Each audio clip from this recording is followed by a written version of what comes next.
Mi nombre es Ricardo Guevara y somos estudiantes de la Universidad Pedagógica UPN Francisco Morazán con sede en Puerto Cortés de la carrera de la licenciatura en Educación Básica.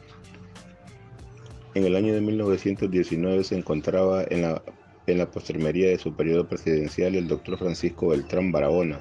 Él intentó colocar a su cuñado, el doctor Nazario Soriano, en la presidencia. Los opositores políticos se rebelan en su contra. En el mes de marzo de ese mismo año, y debido al auge de las transnacionales estadounidenses y que operaban en el país, ellos querían que a un presidente que fuera una figura débil y manejable, y a sus antojos. Ellos pretendían que sus operaciones en el país no fueran perjudicadas, que no se decretaran leyes que favorecieran a los trabajadores. En el año de 1912 al 1919, debido a la rotación del dólar estadounidense que se manejaba ya en los puertos hondureños, el presidente llegó tan lejos e indica que habían sido lanzadas acusaciones a un empresario estadounidense, Samuel Murray, de provocar la revolución en el país. El 25 de julio del año 1919, el ejército rebelde de Occidente toma los municipios de La Esperanza y Tibucá, comandados por el general José Ramírez. El 29 de julio del mismo año es tomada la plaza de Cedro Francisco Morazán a la orden del mayor José Inocente Triminio Osorio. El 11 de agosto de 1919, a las 05 horas, también atacan la ciudad de Gracias Lempira y seguidamente fue la ciudad de Santa Rosa de Copán. También se da la toma de Santa Bárbara en el municipio de San Nicolás. El 29 de agosto caen presiones gubernamentales en el Pedregalito debido a las fuerzas rebeldes. También se da la toma de San Pedro en la fecha del mismo año del 2 y el 3 de septiembre. En este momento, el embajador estadounidense solicita el cese de las hostilidades y pide la renuncia del presidente Beltrán. El 9 de septiembre de 1919, el presidente Beltrán se resigna y entrega el mando al Poder Ejecutivo en Consejo de Ministros. ¿Cómo comenzó la reforma militar en Honduras? Comienza en el año 1956 y termina en 1982.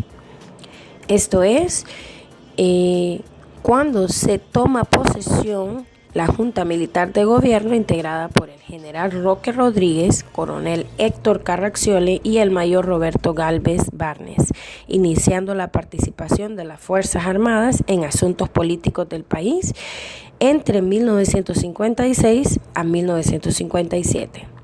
Luego tenemos el gobierno de López Arellano de 1963 a 1965, quien fue un hombre de negocios y también militar. Oswald López Orellano asumió la jefatura de gobierno el 3 de octubre de 1963, dándole golpe de estado al presidente constitucional Ramón Villeda Morales. El coronel López Orellano instauró su régimen de facto con el título de jefe de Estado. En tal condición estuvo hasta el 5 de junio de 1965 en un ambiente de indudable inestabilidad social. Fue electo presidente de la República por una Asamblea Nacional Constituyente denominada por los diputados del Partido Nacional, función que desempeñó a partir del 6 de junio de ese mismo año, previo al ascenso al general. En 1974, las empresas bananeras, particularmente la Standard Fruit Company, pusieron a prueba su intocabilidad y los mecanismos del poder. El 18 de abril, el gobierno emitió un decreto número 112 que evalúa el impuesto por caja de 40 libras exportadas a Honduras. Dicho impuesto equivalía a 50 centavos de dólar por cada caja exportada. La reacción de la Standard no se hizo esperar. En lo interno procedió a reducir sus exportaciones y a destruir 100 cajas de banano por semana. En el externo, movilizó a los más altos ejecutivos de la subsidiaria de la Standard con el propósito de persuadir al gobernante y dejar sin efecto la medida, o al menos reducir dicho impuesto, que fue lo que ocurrió en el 79, alcanzando la cantidad de 1 lempira por caja exportada. Luego tenemos el gobierno de Juan Alberto Melgar Castro de 1975 a 1978, La caída del poder del gran general López Arellano, ocurrida el 22 de abril de 1975, marcó no solo el cambio de la estructura de las Fuerzas Armadas, en cuyo seno había tomado mando el Consejo Superior, sino el ascenso de la burguesía intermediaria con posiciones más cercanas a los de los grupos refractorios al ensayo reformista, que con el escándalo bananero se tornaría más tibio y vacilante en su parte principal, lo que es la reforma agraria. Por disposición del Consejo Superior asume la jefatura del gobierno el general Melgar Castro, militar que tenía buena imagen dentro del ejército.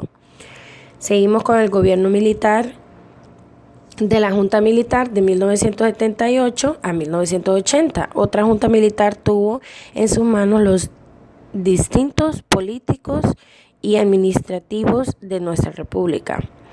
El tribunitario tomó posesión el 7 de agosto de 1978 y fue presidido por el jefe de Fuerzas Armadas, el general Policarpo Paz García.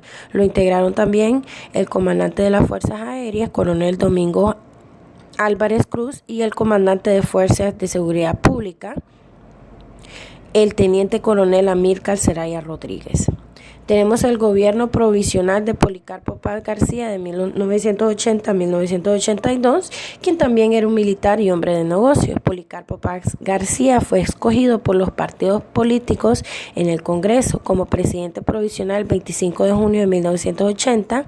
En este gobierno, Honduras se vio promovida como República Bananera a baluarte anticomunista. Ser baluarte produjo recompensas financieras inmediatas. La ayuda fue aumentada a $41 millones al año. La asistencia militar recibía $11 millones. Honduras recibió la oferta de un préstamo de $200 mil millones, el cual la mayor parte fue destinada al sector privado. Su deuda externa ascendió a $1.7 millones. Estados Unidos comenzó a ayudar a Honduras con armas, helicópteros y municiones militares. Se creía que esta ayuda fue porque Estados Unidos quería crear un lugar anticomunista por si el comunismo comenzaba a expandirse en Centroamérica, y consideraba a Honduras como un sitio perfecto por sus fronteras con 3 países. Se inició en este régimen las actividades de la Corporación Nacional de Inversiones, CONADI, cuyas operaciones financieras proporcionaron el acelerado endeudamiento que con correr de los años experimentó el país. ¿Cuáles fueron las reformas militares entre los años de 1956 hasta 1982? Tenemos la primera, que sería la Junta Militar entre 1956 a 1957, donde se dieron aportes a la educación primaria y también a la educación secundaria. La Junta aprobó la Ley Orgánica de la Universidad de Honduras, otorgándole su autonomía. Y la Junta Militar creó 2 instituciones, el INVA, Instituto Nacional de la Vivienda, y PANI, Patronato Nacional de la Infancia. Tenemos en el gobierno de López Orellano en 1963 a 1965, que durante este gobierno el general Osvaldo López Orellano se crearon muchas instituciones reconocidas en la actualidad, como la creación del Centro Técnico Hondureño Alemán, la finalización del Hospital Escuela y la fundación del Banco de los Trabajadores. También se creó un plan de unidad nacional, iniciativa propuesta por los partidos políticos por Osvaldo López Orellano. También se adoptó un acuerdo sobre el plan mínimo de gobierno que trata de los problemas existentes entre El Salvador, que tendrá como base la demarcación definitiva sobre el territorio. Tenemos el segundo gobierno de López Orellano de 1972 a 1975, donde el Partido Nacional de Honduras apoyaba fuertemente a los militares. A los gobiernos militares ya no les interesaba la tendencia de tierra, por lo tanto impulsaron una reforma agraria populista.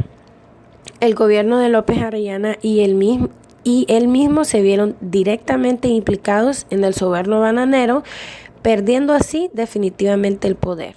El huracán Fifi descargó su furia sobre Honduras el 14 de septiembre de 1974, causando daños irreparables en la economía e infraestructura del país. Tenemos el gobierno de Juan Alberto Melgar Castro de 1975 a 1978, donde durante el gobierno de Melgar fue creado el Consejo Asesor de la Jefatura de Estado con el objetivo de elaborar la ley electoral y de las organizaciones políticas que exigía la democratización interna de los partidos políticos a través de las elecciones primarias reguladas por el Tribunal Nacional de Elecciones. Tenemos también el gobierno militar de ese periodo estuvo involucrado en el asesinato de 14 personas que apoyaban al grupo campesinos, hecho suscitado en la hacienda de los Horcones, en Olancho, propiedad de José Manuel Zelaya. Se cree que la matanza fue dirigida por miembros de la FENAN y la empresa privada. También se dieron enfrentamientos entre los campesinos y los dueños de las tierras por disconformidad con las leyes agrarias. Así como los campesinos se organizaron, los dueños de las tierras y políticos crearon la UNI, Unión Nacional de Instituciones Democráticas, para analizar, orientar y vigilar el proceso del desarrollo democrático de la nación. Tenemos la Junta Militar de 1978 a 1980. Una de las primeras medidas, el 16 de agosto de 1978, fue cancelar el Consejo Asesor, anunciando que se tenía que atender otras necesidades de prioritaria importancia, especialmente en los campos de educación y salud. Dicho organismo había preparado un proyecto de ley electoral y de las organizaciones políticas que fueron objeto de drásticas modificaciones.